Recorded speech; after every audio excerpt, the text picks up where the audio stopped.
Bonjour tout le monde, bienvenue à la Trade Recap pour le 15 décembre 2025.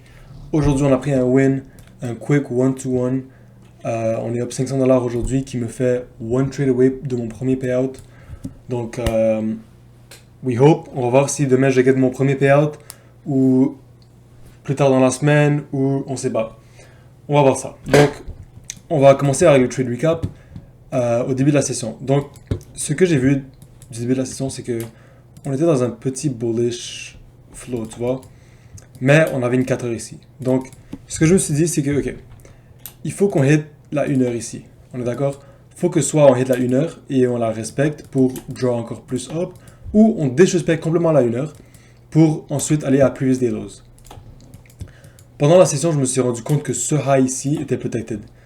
Qu'est-ce que ça veut dire un high protected? C'est juste un high qui est dans une fair value gap. Et les probabilités sont que ce high va pas se faire revisit bientôt. En plus qu'on a previous day lows en bas, et si la 1 heure ici se fait disrespect, qui veut dire que la candle close en bas de cette 1 heure, c'est-à-dire que je suis extrêmement bearish vers les previous day lows. Right? So, ce que je me suis dit, c'est que, ok, on va essayer de voir et attendre jusqu'à 10h PM. On va pas prendre de trade jusqu'à 10h PM, attendre que cette 1 heure se fait disrespect. Il y a plusieurs gens qui ont pris la 1 minute ici, qui ont pris un long 1 minute, exactement ce trade-là. Moi, je ne l'ai pas pris, j'ai juste dessiné pour vous. Je considère que c'était vraiment pas un bon trade pour plusieurs raisons. Premièrement, ok, peut-être on était dans une 1 heure. Peut-être, ok, on est dans une 1 heure. Peut-être on peut draw up, mais ça n'a pas rapport. Genre, ce high est protected. On est dans une 4 heures bearish. On est en train de fight entre cette fair value gap et celle-là aussi. Donc, tu n'as aucune idée laquelle va être gagnante. Tu vois ce que je veux dire? Tu n'avais même pas de S&T au high, tu n'avais rien qui pouvait supporter. En plus de ça, tu avais previous day lows en bas.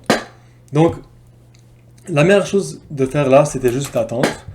Fallait pas prendre ce trade, fallait juste attendre parce que c'était un peu évident que price allait juste dump. Ça avait déjà dump 136 points.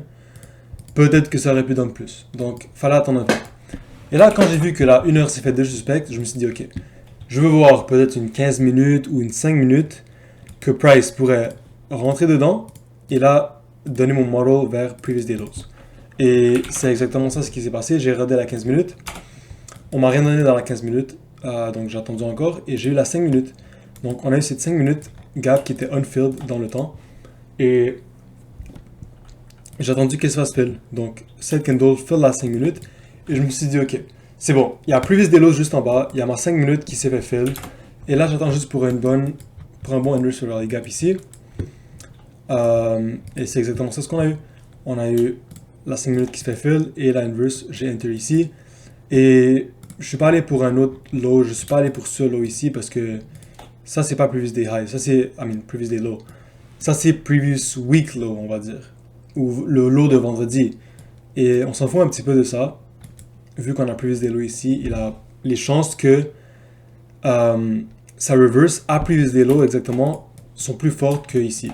Donc, j'ai juste pris un petit one-to-one, très rapide, très vite fait. Et ce qui a secure mon winning day dans mon funded.